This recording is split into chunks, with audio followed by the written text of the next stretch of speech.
related to Korean diaspora in the documentaries that you've produced. If you have some sort of like overarching life goal or some sort of objective that you hope to see like manifest in the world?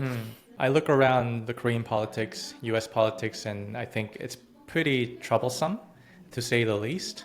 And I wonder what's causing this type of social turmoil. And I begin to think, and I'll elaborate this during the presentation that I'm going to have next week. I used to think being a diaspora was just a noun, right? It refers to a group of people who live outside of their homeland, right? That's the traditional textbook definition.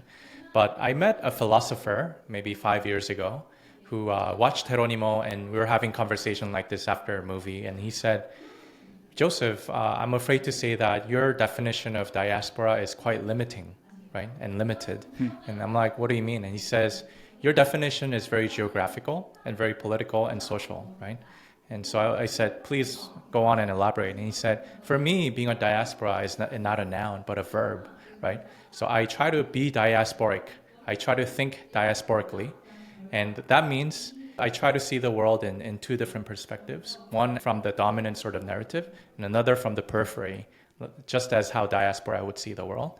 And he also says, whenever I feel comfortable, I try to run to the margins, right?